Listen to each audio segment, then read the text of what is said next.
Welcome to Friday night's video in our second Master Series. I do believe this is the 56th video in our second Master Series, the 5th video on basic processors, and the 4th video on equalization.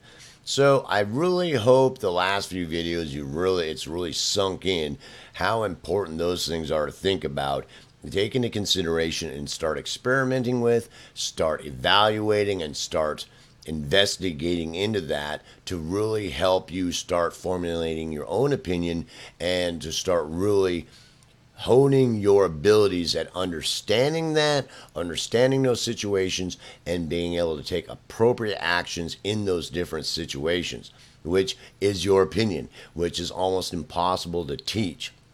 That will become better in time. So in this video, we had a couple things we want to talk about. The first problem that we run into this with any processor is, like I just talked about, is your opinion. So without any other type of, no matter, as we go through the second Master Series dealing with any processors, your opinion is always going to be in your way and helping you, because it's a problem. Because I learned a long time ago that if I have one little small boost on the EQ and I get 10 different mixing and mastering engineers, that they're going to do it a little bit differently. And each one of those productions are on the radio, bro. I mean, they're on the radio. I listen to a song all the dang time. And I know each one of those 10 mastering engineers would have done it differently. It was their opinion, but you would still be listening to it all day because they have a pretty good opinion and they've done a pretty good job because of the way they see, first of all, how individualities of tracks and things should be equalized. They have an opinion of when subgroups, how they should be worked, and they have an opinion on how that should be worked in the mix, which is their opinion. And it will be the same with you, and you can't escape your opinion unless you go do a body snatcher thing, and in which case that you are gone and your opinion doesn't matter anymore, which means you probably don't need to watch any more of my videos. So anyway, you are going to have an opinion and there's no way to escape it. So that's the first thing to get in your head. The idea of you becoming that next level master audio engineer is to understand your opinion is probably going to be different than even mastering engineers. If you're watching this series, and you keep that in mind through watching all these videos, that you have a bunch of mastering, mixing engineers, recording engineers. Their opinion of that is their opinion. You might do it differently and be, bam, top notch on the radio. 6 Golden Globe Awards, bro. And you've been following around Bob with your nose up Bob's nose because of his opinion, when you weren't worried about your opinion and honing your abilities at making your opinion a good opinion and doing a good job of, how do I say, justifying your opinion so that you're comfortable with it, so that you are honing your abilities by working off your opinion and making your productions better in the way you see it, which is almost impossible to teach. That is a hurdle that you're going to have to go through no matter what we're dealing with in our processors, and you're going to have to go through that on your own.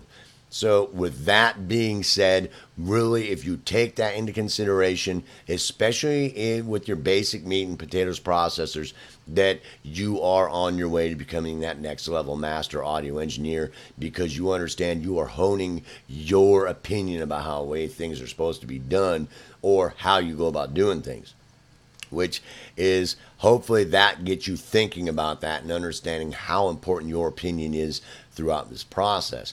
The next thing is we're talking about stages. I'm going to go through this and I'm going to explain why. In my first Master Series, if you watch the section on equalization, you will see how I went through trying to get it equalized. But more times, myself, when I'm working through a production, that it's not that different from what I had stated there, that I'll go through there. I have 6 separate EQs on that individual track, and or that subgroup, and or that mix. I'll explain to you why. Because I want my stuff to be that next level master audio engineer whenever I pull out the equalizer and do that type of work.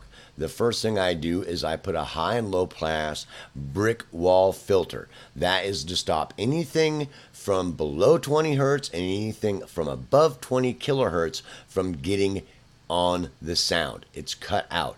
And it also can help eliminate things like intermodulation distortion. So that goes on first without every time. I have an ozone equalizer. They'll actually let me do brick wall filtering, and you might want to take a look at that. And then I put high low pass filtering on there. I low pass it and I high pass it to cut out any unneeded content. That means anything from the upper end or the lower end that's not needed to make that sound as good as possible. It gets cut out with a high and low pass filter. Always I go through that. And that can also help stop things like intermodulation distortion. There's a video on my channel about that. That is a problem in making your mix a muddy mess. So I do that every time. Then I do my equal loudness contour work like we talked about in the last video. That is the next thing I do. Once I get done with my equal loudness contour work, these are all separate equalizers in chain. I go through and I do sweep boost equalization work. I go through and start looking for areas that aren't dictated by the equal loudness contour where I should boost and subtract, and I start seeing if there's anywhere I can boost when dealing with that application or that situation that I can boost to make it sound better. And then I go through and do the exact opposite and see where I might be able to cut to make the sound better. After I get done with that, I high and low pass filter again. After I've done that work to make sure I've cut out any high and low areas that aren't needed to make that sound as good as possible, to clean it up and to eliminate things like intermodulation distortion and things like that. And I also put a filter, again, a brick wall filter, a good brick wall filter. Some of these high low pass filters will let stuff slide by. My isotope brick wall filter, as far as I can tell, does not. It's not like MATLAB quality, but it does a pretty good job. Now, those are 6 separate equalization steps to become that next level master audio engineer with your equalization. And I suggest that you implement them and practice with them so that you can get your stuff to that next level as that next level master audio engineer. That is my opinion, and I think I have a pretty good opinion on that. I've seen a lot of people doing equalization work and they have problems with it, and I'm trying to help you as much as possible to help make sure that you look at your equalization as the step process, and every little nuance of everything you do is of utmost importance. Now, these things, sometimes I will have equalizers on there as well, static parametric EQs as well as dynamic EQs. That is a work in progress for you to work out. Sometimes I'll use them in conjunction. Sometimes it's like if I'm doing my equal loudness contour work or my sweep and boost EQ work, that I'll interchange them sometimes depending on the situation. So that's something you have to take into consideration. The next thing we want to talk about is you practicing. So I'll give you an example that this sounds funny, but based on the fact that it is your opinion. So with that understanding is that if I bring Bob the guitarist in with his setup, and what are you going to do? You're going to call, Chris Lord-Alge and go, well, I've got this guy with this setup exactly like this, and how exactly I do that. I don't know, it's going to cost a lot of money, bro. You better figure out how to formulate an opinion on that, because it's a new, different situation more than likely. Or you have 2 oboes instead of 6 oboes, or something else going on, or they're of different quality oboes, they're on different manufacturers. It goes on and on and on and on. So you're going to have to work at formulating your opinion. Now, the best way to do this to help you become that next level master audio engineer is to get you experimenting with it. Let's say I've got this oboe here, and I've decided that 40% of the equal loudness contour I'm starting with. Yeah, start listening to it. Cut this bass end off. The equal loudness contour doesn't work as I just boost the bass, or I just boost here, or I just subtract here, or I just boost here. The equal loudness contour works on the basis that those areas are boosted and subtracted equally to make that sound come alive, so your ear hears those levels at equal levels so that it sounds as good as possible. So it's impossible for you to make a judgment by going, well, I'm going to cut all these off and just listening to that. That not going to work. I mean, just not. You can cut them off and see what it's boosting there, and I do not deter you from that because that's a good thing to do. The other thing is listen to that. You've got that on there. That sounds pretty good like that. What's it adding to it? Cut that off and listen to it and then turn it back on. Do that with all areas. Really spend the time on your acute listening, understanding when I turn that off there and it's just that little boost, what's it doing to that sonic footprint? Is it adding something to it? What's it doing? Well, I don't know. Oh, wow. Yeah, it is. That's really cool. I might even add just a little bit more there. Yeah, it's my opinion that sounds a little bit better. Your opinion's going to grow and you're going to get better and better. It can be with any one of those areas. You got that there. You're checking it. What's that doing to it? What's that sound like? No, I'm going to add less of that. I'm actually going to cut more. I'm going to not cut out so much of that. And that sounds better in my opinion. Yeah, dun. Same thing up here in the high end. Okay, no, I like it bound a little bit more or less. Yeah, that's my opinion. And you might even want to put two of them on there to go ahead, or if your equalizer can A/B back and forth to this original that you had and any adjustments you made to hear the difference of what you might be doing. Because it can be one of those things you got to be careful. As you work, you do things, and sometimes before I got to really understand it, I just make a mess, and by the time I get done equalizing, I'd be like, well, I'll just throw all that equalization to garbage, but I'll go back and listen to the original file. The original file sounds better than what I did, and it's like, because it takes some time. Does that make sense? So really get used to doing that and take some time working on that. The next thing is when you're working with your boosting and subtractive EQ.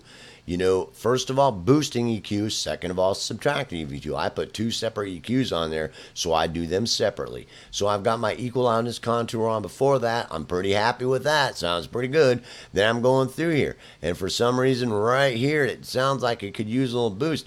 I'm listening to it, and it sounds pretty good. But is there some aspect, as you get to being a better engineer, that you'll hear stuff in certain frequency realms that you start to get used to? Maybe that area needs to get boosted a little bit. And you come down here and you go, well, right in there, I think it needs to get boosted a little bit right there, so you're experimenting with it. Yeah, right there. What does that sound like? Nah, I'm mistaken. I'm not that good of an engineer. I didn't catch that yet. And it's like, well, over in here it sounds a little funnier. Right around 500 hertz, I'm going to boost it right in there. Nope, it's got this honky tonk sound now. And it goes the same thing with your subtractive EQ. You get used to being a good engineer and practice listening to that. You got this honky sound going on around 500 hertz, and you're going to cut that out. You're going to go in there and cutting that out. Yeah, now it sounds good because I'm getting this whiny honky sound right there around 500 hertz, and I don't want that, because it was really being detrimental, or that wasn't addressed as far as the equal loudness contour is concerned.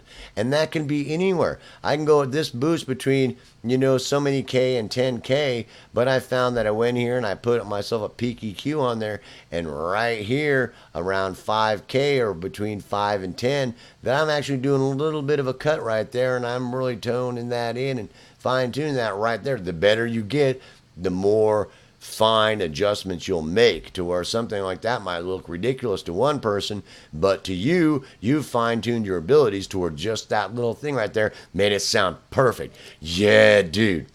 That can be on the individual tracks, on your subgroups, and it can be on your mix itself. That sometimes I've watched people do an equalization, and they go through there and they'll watch some guy on Bob's Master Series, and he done a little thing like that right there, and the whole mix is perfect.